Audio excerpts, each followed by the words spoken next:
Хинтээ аймгийн Батноров суманд баригдаж байсан андаллын өргөө цогцлборыг буулгажээ.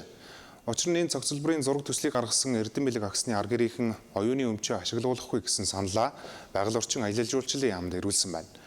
Мөн тус цогцлборыг барьсан Хоссона компани улсын төсвөөс авсан 1.9 тэрбум төгрөгөө өнөөдөр бүрэн буцаан төлсөн байна. Монгол Улсын засгийн газар түүхэн аялал жуулчлалыг хөгжүүлэх зорилтын хүрээнд Хинтээ аймгийн Дөрвөн суманд томоохон бүтээн байгуулалтын ажлыг эхлүүлээд явж байгаа. Үүний нэг нь Хинтээ аймгийн Батноров сумандахаа хүлэг борчин андаллын өргөө цогцлбор байсан. Харамсалтай нь энэ цогцлборын зурагчлаг гаргасан Монгол Улсын соёлын гавьяа цэцгэлтэн зураач зохион бүтээгч Эрдэнэбилэг агсын зурдар таалал төгсөж зураг төслөө бүрэн дуусгаж чадаагүй. За үүнээс үүдэн андаллын өргөө цогцлборыг олон нийт ялангуяа зохион орчинд маш ихээр шүүмжилсэн тул андаллын өргөө цогцлборын зурагчлалыг гаргасан Эрдэнэбилэг агсны гэр бүлийнхэн уг оюуны өмчөө ашиглуулахгүй гэдэг саналыг байгаль орчин аялал жуулчлалын яамд тавьжээ.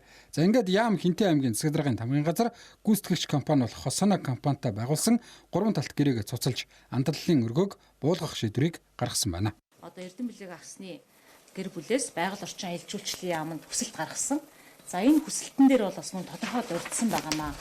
Энэ дээр бол хүлэг боорчийн андлын өргөө цогцлборын барилгын ажлыг зогсоож буулган холбогдох арга хэмжээг авч зохиогчийн нэр хүндэд дахин халдахгүй байхыг та бүхнээс хүсэж байна. За одоо гэргий ариуна мөн ээж манлаа гэсэн ийм одоо албан хүсэлтийг одоо яамд ирүүлсэн байгаа. За энэ эдгээр хүсэлтүүдийг судалж үзээд байгаль орчин аялал жуулчлалын яам Хинтээ аймгийн засаг даргын тамгын өөрөөр хэлбэл нөгөө 3 талт гэрээ хийсэн талууд харилцан уулзсан байгаа.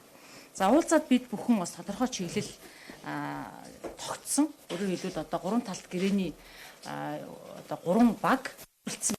Юу гэж шийдвэр гаргасан бэ гэхээр байгаль орчин аялал жуулчлалын яамнаас 1 тэрбум 961 сая 781 мянган төгрөгийг одоо энэ гэрээний дагуу улсын төсвөөс гарсан тэр төсөвт буцаан төвлөрүүлэх энэ хүсэлтийг бид нэр Хоссона компанид байгаль орчин аялал жуулчлалын яамнаас хүргэсэн.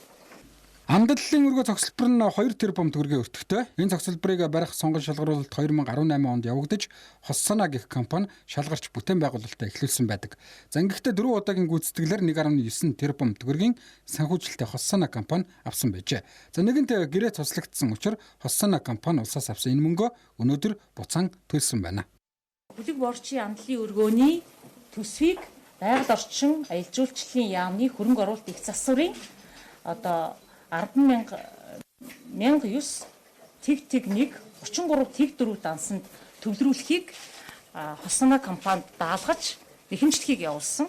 За та бүхэнтэй одоо ингээ хэвлийн багварал хийхээс өмнө буюу 30 минутын өмнө Хоссона компаниас яг энэ үнийн дүнгээр байгаль орчин аялал жуулчлалын яамд төсвийг буцаан төвлөрүүлсэн.